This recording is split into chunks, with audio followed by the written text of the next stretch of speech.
Dear viewers, Assalamu alaikum and good morning. I welcome you all at my channel Learning with Mohsin Iqbal. Today, our topic is pest analysis. Pest analysis normally is used in the sales and marketing department, and many students who are doing MBA, MPhil, BBA, BBA honors, they also read this topic and they conduct the pest analysis. First of all, we have to understand what is the definition of pest analysis or why a company used pest analysis.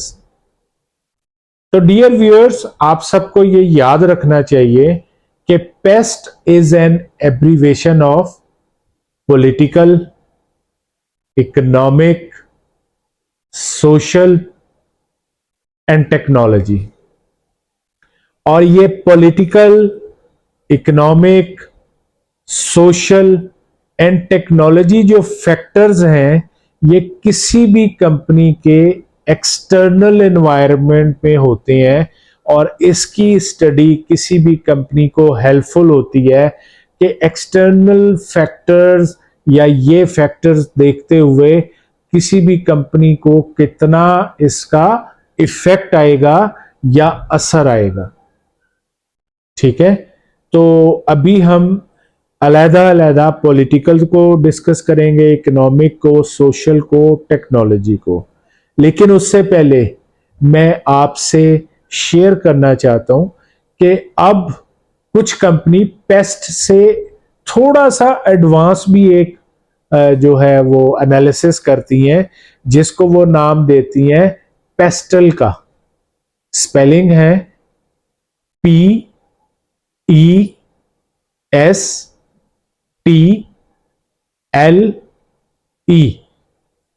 अब आप पूछेंगे कि sir ये pastel क्या होता है, तो ये भी एब्रीवेशन है। Political, economic, social, technology. L stand for legal and E stand for environment. यानी एक ऐसी स्टडी कि जिसमें पेस्ट से एडिशनल करके लीगल और इन्वायरमेंट को भी डिस्कस किया जाता है। तो अगर आप किसी कंपनी में काम कर रही हैं, मार्केटिंग में, सेल्स में, या आपको असाइनमेंट दी गई है स्टडी के दौरान, तो आपने कंफ्यूज नहीं होना। चाहे पेस्ट हो या चाहे पेस्टल हो, उसमें तो सिर्फ उन्होंने दो और इंपॉर्टेंट फैक्टर्स हैं जिनको हाईलाइट कर दिया है, और वो कंपनी चाहती है या वो प्रोफेसर चाहती हैं कि आप उस पे भी डेटा कलेक्ट करें और उनसे शेयर करें। आई एम श्योर आप लोग इसमें बिल्कुल कंफ्यूज नहीं होंगे और सक्सेसफुली अपना काम करेंगे। तो आइए व्यूअर्स, हम चेक करते हैं कि पेस्ट में जो पहला फैक्टर है पॉलिटिकल, जिसको हम कहते हैं, पॉलिटिकल फैक्टर्स में किसी भी कंपनी को क्या क्या चीजें कंसिडर करनी होती हैं या कंसिडर की जाती हैं।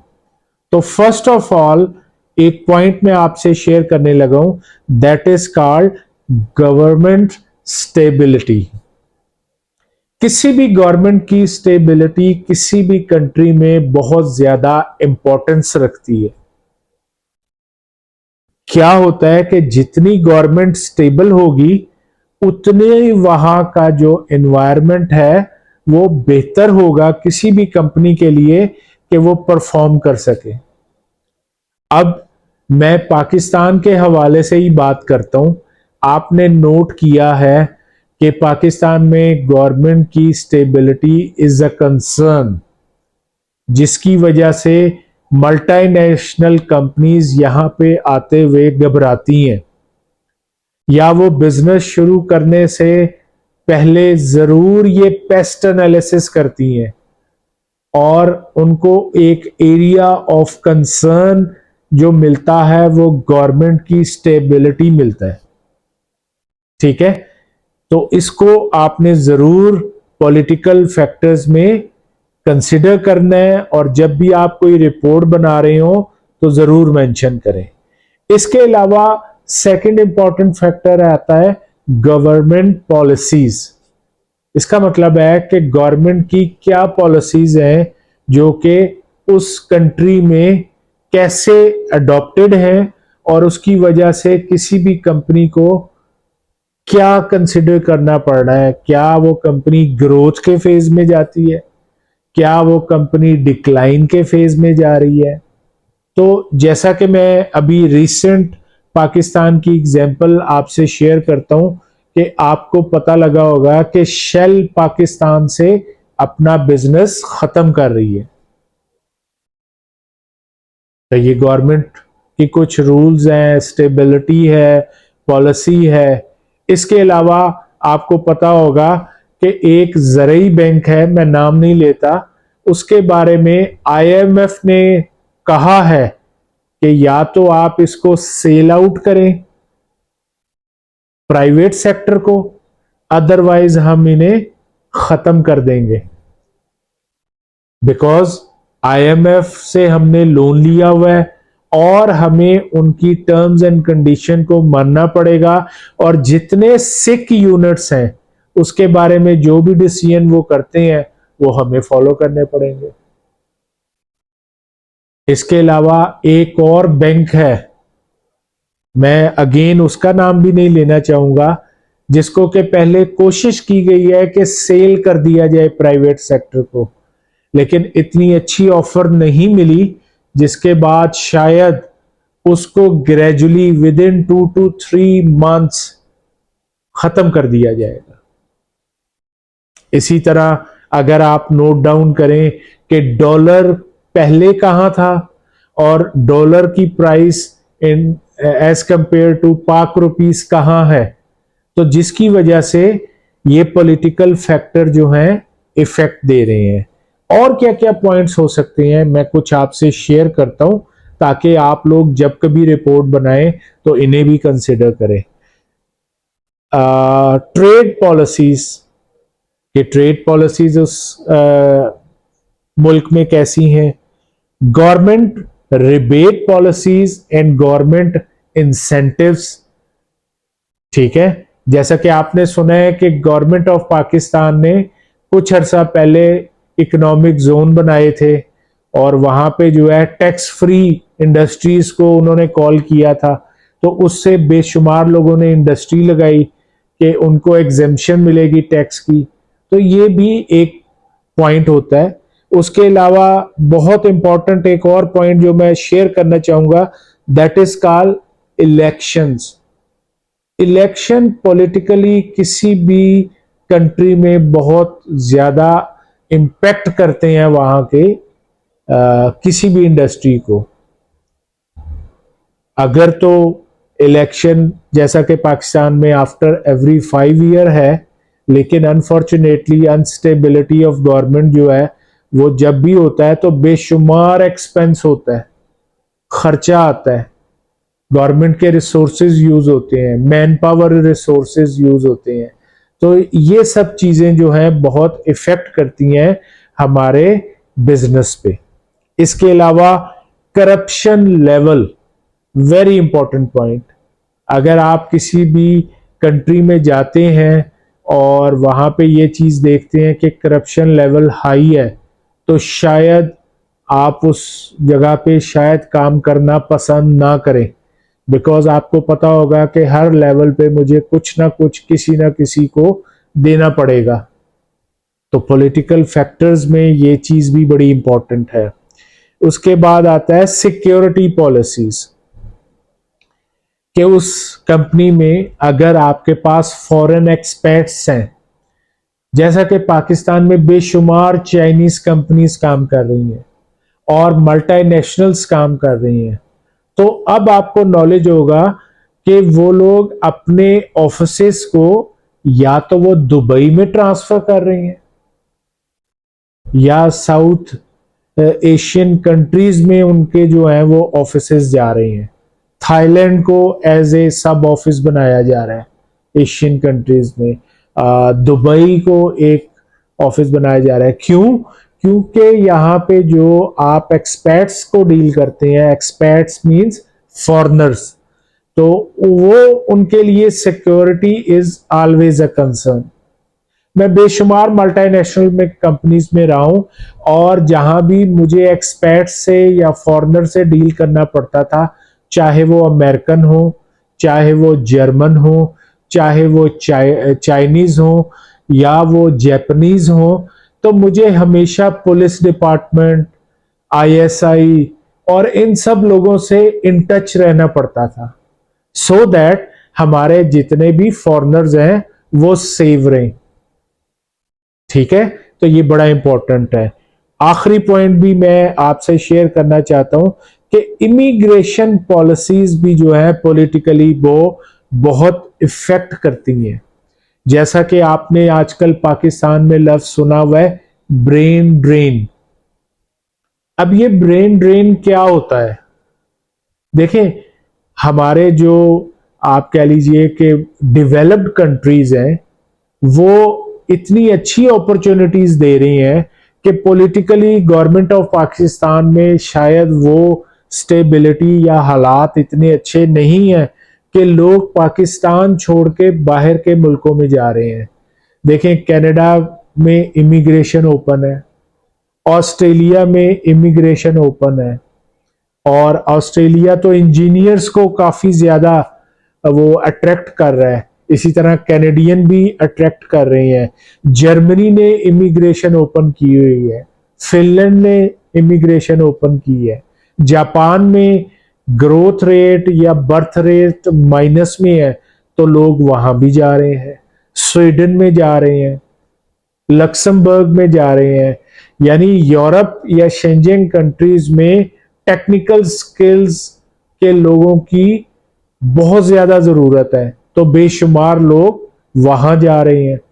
तो ये सब पॉलिटिकल फैक्टर्स हैं कि जब आप as a sales and marketing professional कोई रिपोर्ट बना रहे होते हैं तो ये पॉइंट्स को कंसिडर करते हैं। आई एम श्योर आपको पॉलिटिकल पॉइंट क्लियर हो गया होगा। अब मैं आता हूं नेक्स्ट पॉइंट पे, जो कि इकोनॉमिक फैक्टर्स होते हैं। ओके, अब मैं आपसे डिस्कस करता हूं कि इकोनॉमिक फैक्टर्स में हम क्या चीजें डिस्कस कर सकते हैं। First of all, economic growth क्या है उस उस कंट्री की। किसी भी कंट्री में ये बहुत इंपॉर्टेंट होता है, जिसे कि हम जीडीपी का नाम भी देते हैं। ठीक है, उसमें क्या परसेंटेज जा रही है।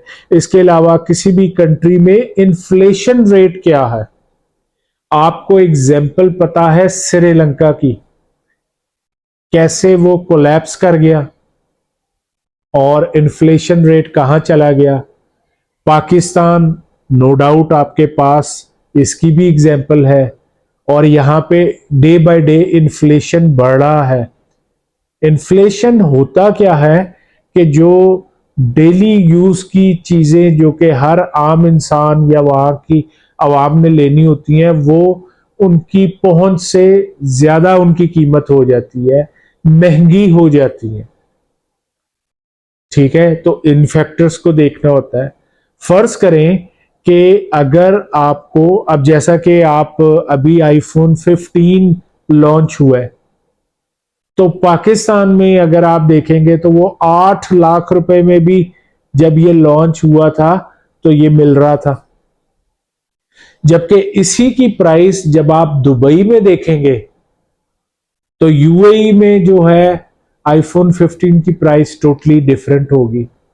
लेकिन कस्टमर जो हैं वो कोशिश कर रहे हैं कि जो हम ये दुबई से, यूएई से, किसी से मंगवा लें और ये चीज इस्तेमाल कर लें। इसी तरह अगर मैं वाइट गुड्स की एग्जांपल लूं, जिसमें कि TV, DVD, fridge, microwave, oven, ठीक है, ये सब वाइट गुड्स कहलाती हैं। इनकी कीमतें आप देखें कि कहां पे चली गई हैं, और जो कस्टमर है उसकी रीच से शायद वो आउट होती जा रही है। ठीक है, ओके। नेक्स्ट है एक्सचेंज रेट। सेल्फ एक्सप्लेनेटरी है कि आप डॉलर इंटरनेशनली जितनी भी आप एलसी ओपन करते हैं, और ज्यादातर पाकिस्तान में रहते हुए साइट एलसी ओपन होती है, तो जिसमें आपको payment in term of dollars करना होता है। तो उसमें जब आप एक्सचेंज रेट अभी अपने गूगल पे जाएं, पाकिस्तान रुपी वर्सेस यूएस डॉलर देखें, तो आपके सामने वो रेट आ जाएगा और आपको आइडिया हो जाएगा। तो जब कंपनीज किसी भी इंडस्ट्री में काम करती हैं या किसी मुल्क में काम करती हैं, तो वो ये इकोनॉमिक फैक्टर्स को भी कंसिडर करती हैं। ठीक है, next point can be unemployment. Very important point है कि वहां की अगर हम इकोनॉमी देख रहे हैं तो वहां पे अनएम्प्लॉयमेंट कितनी है। जैसा कि मैंने आपसे पहले लेक्चर में डिस्कस किया था कि पाकिस्तान में ऑलमोस्ट 60% यूथ है, जिसका मतलब है कि हम यंग लोग जो हैं वो बहुत ज्यादा है पाकिस्तान में। इसी तरह अगर हम अपना अनएम्प्लॉयमेंट रेट देखें तो वो भी बहुत हाई है, जिसकी वजह से लोग यूएई या जीसीसी कंट्रीज या अदर कंट्रीज में मूव ऑन कर रहे हैं ताकि उनको अच्छी जॉब अपॉर्चुनिटीज मिल जाए।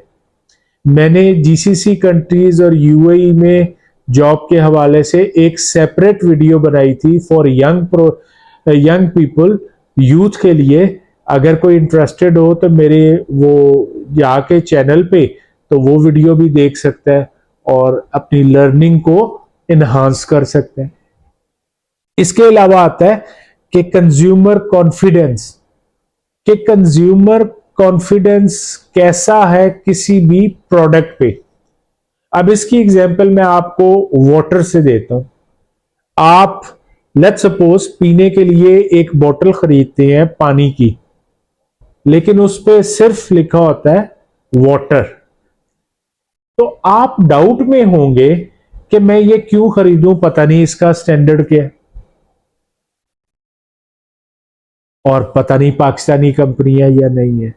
लेकिन अगर उस वाटर बॉटल पे लिखा हुआ है आईएसओ सर्टिफाइड, और मे बी लिखा हुआ है आईएसओ 9001, तो वो इंडिविजुअल जो वो वाटर खरीदेगा बॉटल, तो वो कहेगा आईएसओ एक इंटरनेशनल इदारा है, तो अगर 9001 है इसका मतलब ये प्रोडक्ट या ये कंपनी कुछ फॉलो कर रही है। उसके बाद लेट्स सपोज आप एक और बॉटल अभी लेते नहीं है बल्कि एक और बॉटल उठाते हैं, तो उस पे लिखा होता है हलाल एंड आईएसओ 9001, दो सर्टिफिकेशन है। तो आप शायद आईएसओ 9001 वाले को तो ना लें, लेकिन बीइंग अ मुस्लिम आप हलाल वाले को ले लें, बिकॉज आपको अश्योरिटी है कि ये प्रोडक्ट हलाल है। अभी आपने उसको भी नहीं खरीदा और आगे पानी देखा तो एक और बोतल पड़ी है, उस पर लिखा हुआ है आईएसओ 9001 हलाल और आईएसओ 22000, जिसका मतलब है ये 9000 भी है, हलाल भी है, और आईएसओ 22000 जो है ये स्टैंडर्ड फूड से रिलेटेड है, जिसका मतलब हुआ कि यहां पे आईएसओ 9000 हलाल और फूड के सर्टन रूल्स एंड रेगुलेशन जो कि इंटरनेशनली एक्सेप्टेबल है वो जरूर है। फिर एक आप लास्ट की बोतल देखते हैं तो उस पे लिखा हुआ है आईएसओ 9001 हलाल, आईएसओ 22000 एंड हैसअप सर्टिफाइड। अब ये HACCP ये क्या होता है? तो HACCP is an abbreviation of hazard analysis for critical control points. जिसका मतलब है ये प्रोडक्ट बनाते हुए सर्टेन क्रिटिकल कंट्रोल पॉइंट्स को कंसिडर किया गया है। तो अब आप वो प्रोडक्ट खरीदेंगे जहां पे मैक्सिमम सर्टिफिकेशंस इंटरनेशनल लेवल की है या स्टैंडर्ड्स हैं। तो ये फायदे होते हैं कि जब आप कोई भी प्रोडक्ट पे ये चीजें देखते हुए कंज्यूमर का कॉन्फिडेंस बढ़ जाता है। आई एम श्योर ये एग्जांपल आपको क्लियर होगी। अच्छा, उसके बाद आता है income segment. Very important point. कोई भी कंपनी किसी भी कंट्री में जाके जब इकोनॉमिक फैक्टर देखती है तो वो चेक करती है कि जो हमारी प्रोडक्ट है क्या वो यहां पे इस इनकम सेगमेंट के ample number of quality customer मौजूद है। ठीक है, जैसे कि हर आपने सुना होगा लोअर क्लास और अपर क्लास और मिडिल क्लास, ये 3 क्लासेस कही जाती हैं कि जी हर माशरे में होती हैं, और फिर इनको आगे आप फर्दर भी डिवाइड कर देते हैं। तो आपकी प्रोडक्ट किस क्लास को या किस सेगमेंट को टच कर रही है? क्या लोअर क्लास को कर रही है, क्या मिडिल क्लास को कर रही है, क्या अपर क्लास को कर रही है? तो इनकम लेवल और आपकी जो प्राइस है उसमें मैच है। अगर मैच हो गई तो प्रोडक्ट सेल आउट होगी ना। ठीक है, और आखिर में मैं एक पॉइंट करके तो इसको भी खत्म करते हैं। तो that is called labour cost.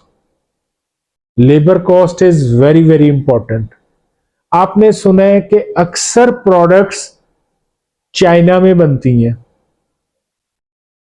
तो क्या वजह है कि बाकी जो कंट्रीज हैं वहां पे लेबर कॉस्ट इज हाई, लेकिन चाइना में उन्होंने इतना अच्छा कंट्रोल, इफेक्टिव कंट्रोल किया हुआ है कि जब वो दूसरों के लिए प्रोडक्ट्स बना के देते हैं तो कॉस्ट जो इन टर्म ऑफ लेबर है वो बड़ी मिनिमाइज होती है या कंट्रोल्ड होती है। इसके अलावा अगर आप टेक्सटाइल सेक्टर में चले जाएं तो पाकिस्तान में टेक्सटाइल सेक्टर पहले बूम पे था, लेकिन अब उस तरह नहीं है, बिकॉज श्रीलंका, बांग्लादेश, इंडिया, ये वो कंट्रीज हैं जिन्होंने टेक्सटाइल सेक्टर में पाकिस्तान को बहुत टफ टाइम दिया है। और यहां पे जो लेबर है या लेबर का वर्किंग स्टाइल जो है वो इतना कॉम्पैक्ट है कि कोई भी कंपनी, नाइकी हो गया, हिलफाइगर हो गया, या कोई भी कंपनी का नाम मैं लेता हूं, कि वो पाकिस्तान के बजाय अदर कंट्रीज को प्रेफर करते हैं। और ग्रेजुअली यहां से नाइकी का बिजनेस बहुत कम हो गया है, या बाकी भी जो प्रोडक्ट्स हैं बहुत कम हो गई हैं। आई एम श्योर ये इकोनॉमिक फैक्टर की कुछ एग्जांपल आपको हेल्पफुल होंगे। ओके, अब हम चलते हैं सोशल फैक्टर की तरफ कि ये सोशल फैक्टर क्या होते हैं। तो इसकी पहली इंपॉर्टेंट मैं आपसे शेयरिंग करता हूं, that is called population growth. कि उस कंट्री में कैसी पॉपुलेशन ग्रोथ है, कितने लोग जो हैं वो एजेड में आते हैं, कितने लोग जो हैं वो यंग में आते हैं, कितने लोग जो हैं वो चाइल्ड एज में आते हैं। इसको देखते हुए हर कंपनी जो है वो प्रोडक्ट को लॉन्च करती है। इसके अलावा इंपॉर्टेंट है एजुकेशन लेवल, कि जो प्रोडक्ट हम लॉन्च कर रहे हैं उसके लिए कैसे लोग उसको पसंद करते हैं। क्या एजुकेशन हाई चाहिए इन चीजों को लेने के लिए, या लो चाहिए, या मिडिल लेवल चाहिए? तो एजुकेशन लेवल भी काउंट होता है। उसके अलावा हेल्थ के ट्रेंड होते हैं, ये बहुत इंपॉर्टेंट होते हैं। जैसा कि अभी रिसेंट एक स्टडी हुई है जिसमें कहा गया है कि शायद पाकिस्तान पूरी दुनिया में नंबर 1 आ गया है इन टर्म ऑफ डायबिटीज।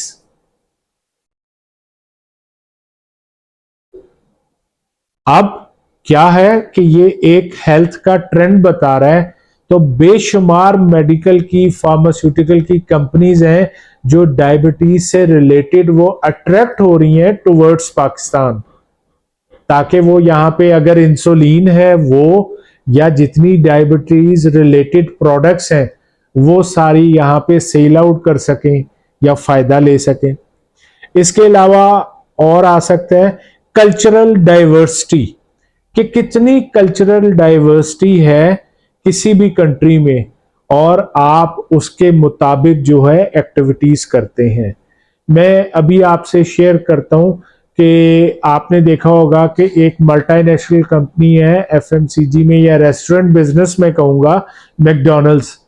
तो वो कुछ इवेंट्स करती है, जैसा कि वो पंजाब में हो तो पंजाब बलोची या सिंधी, और कल्चरल डे को सेलिब्रेट करती हैं और लोगों को अट्रैक्ट करते हैं कि जो कस्टमर है वहां पे आए, ना सिर्फ एंजॉय करे बल्कि फूड भी हमसे परचेज करे। ठीक है। उसके बाद है फैमिली स्ट्रक्चर्ड। ये बड़ा इंपॉर्टेंट पॉइंट है डियर व्यूअर्स। आप देखें कि अगर हम यूरोप में जाते हैं तो वहां पे मोस्टली 2 पीपल, हस्बैंड वाइफ, और जब हम एशिया या पाकिस्तान में आते हैं तो माशाल्लाह a large number of people in a house. मैं एग्जांपल देता हूं कोक और पेप्सी की। आप देखें कि कोक और पेप्सी पाकिस्तान में 1.5 लीटर बोतल कोक की देता है। क्यों? क्या वजह? कि उन्हें पता है कि यहां पे फैमिली स्ट्रक्चर या कंबाइंड फैमिली स्ट्रक्चर है। जबकि अगर वही कोक और पेप्सी जब यूरोप में वो प्रोडक्ट दे रहा होता है तो वहां पे टिन है, वो सिंपल टिन वहां पे बड़ा सक्सेसफुल है। लेकिन पाकिस्तान में उनकी 1.5 लीटर, 1 लीटर, इवन 2.25 लीटर बहुत सक्सेसफुल है। तो ये डिपेंड करता है कि फैमिली स्ट्रक्चर कैसी है वहां पे। उसके अलावा हम लेते हैं कि जी फैशन के ट्रेंड्स कैसे हैं, किसी भी कंपनी में किसी भी कंट्री में क्या फैशन के ट्रेंड्स हैं, उनको फॉलो किया जाता है, कितनी जल्दी अडॉप्ट किया जाता है as compare to international level. ठीक है। उसके बाद आता है कि मार्केट ट्रेंड्स क्या है, कैसे प्रोडक्ट को पसंद करते हैं, शेयर करते हैं, कंज्यूमर बिहेवियर कैसा है। क्या यहाँ पे जब भी नई प्रोडक्ट दी जाती है तो मोस्टली लोग इमीडिएटली उसको अडॉप्ट करते हैं या ज्यादातर कंज्यूमर फॉलोअर होते हैं। इन सब चीजों को भी स्टडी किया जाता है। अब मैं आपके साथ शेयर करता हूं 4th important point which is called technology. Okay, जब हम पेस्ट एनालिसिस करते हुए टेक्नोलॉजी को डिस्कस करते हैं तो इसमें क्या क्या कंसिडर किया जा सकता है। First of all technology innovation. उस कंट्री में कोई भी टेक्नोलॉजी किस लेवल तक आ चुकी है, अवेलेबल है और कस्टमर उसको पसंद कर रहा है। उसके अलावा R&D investment. R&D is an abbreviation of research and development.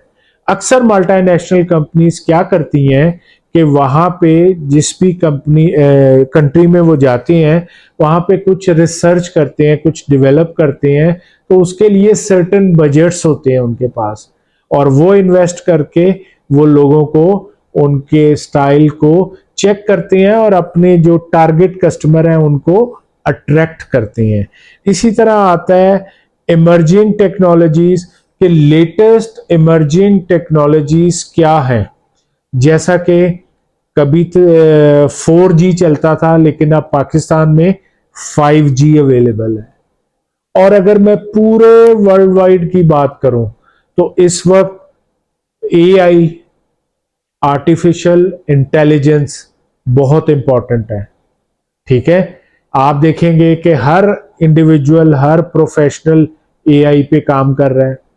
ठीक है। और उसके फायदे उठा रहा है और 5G से बहुत अच्छी आपकी कम्युनिकेशन हो रही है। इस तरह बेशुमार एग्जांपल्स हैं। Automation and robots one more thing, आप देखेंगे कि बेशुमार रोबोट्स जो हैं वो अब अवेलेबल हैं। कुछ कंपनीज ने अपने रेस्टोरेंट्स में रोबोट्स को एज ए वेटर दे दिया है कि वो आपकी प्रोडक्ट्स को वहां पे सर्व करते हैं, और ऑटोमेशन होती जा रही है। नई कंपनीज के जो प्लांट्स आ रहे हैं वो सारे ऑटोमेशन पे हैं, यहाँ पे मैन पावर की शायद इतनी जरूरत नहीं है। इसके अलावा और क्या हो सकता है, तो एक इंपॉर्टेंट पॉइंट मैं हाईलाइट करना चाहूंगा, ई कॉमर्स।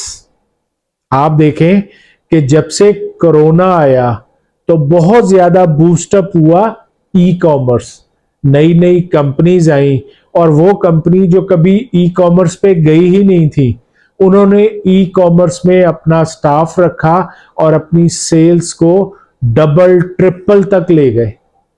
तो ये वो टेक्नोलॉजी है कि जिसका फायदा है। उसके अलावा ऑनलाइन सर्विस है। अब आप देखें, अगर आपको रात 12 बजे भी भूख लगी है और आप रेस्टोरेंट नहीं जा सकते, तो आप रेस्टोरेंट से ऑनलाइन ऑर्डर पे फूड घर मंगा सकते हैं, चाहे वो पिज्जा हो, चाहे वो बर्गर हो, चाहे वो चिकन हो। ठीक है, तो ये ऑनलाइन सर्विस और ई कॉमर्स, इसने तो कोरोना के वक्त में बिल्कुल ही एक ट्रेंड ही नया दे दिया। इसके अलावा आप कहें डिजिटल पेमेंट्स हैं। अभी आपने सुना है कि government of Pakistan PayPal Pakistan में भी अलाउ कर रही है। अभी वो प्रोसेस चल रहा है, या ज्यादातर जो पेमेंट्स हैं वो अब डिजिटली हो रही हैं। कैश लेके चलना, क्रेडिट कार्ड भी शायद अब जरूरत नहीं है, बाकी आप स्कैन करते हैं और वहीं पे पेमेंट हो जाती है। क्लाउड सर्विसेज, अक्सर लोग हैं जो पहले कहते थे कि जी मेरा मोबाइल जो है वो लॉस्ट हो गया, चोरी हो गया, मेरे सारे कॉन्टेक्ट्स खत्म हो गए, फिर वो सबको मैसेज भेजते थे कि मेरे से आपका नंबर जो है मिस हो गया। मगर अब क्लाउड टेक्नोलॉजी है, आप अपना जितना भी डेटा है वो क्लाउड पे रखें, और खुदा ना खास्ता अगर आपका मोबाइल लॉस्ट भी हो गया है, थेफ्ट भी हो गया है, ब्रेक भी हो गया है, फिर भी क्लाउड पे आपका डेटा मौजूद है। तो आप सबसे आज शेयर मैंने बहुत डिटेल में कर दिया है पॉलिटिकल, इकोनॉमिक, सोशल टेक्नोलॉजी को। उम्मीद है ये बड़ा हेल्पफुल होगा, तो आप इससे फायदा उठाएं और अपने आप को डेवलप करें, और अपने आप में नई लर्निंग्स को जरूर आने का मौका दें। थैंक यू वेरी मच, शुक्रिया।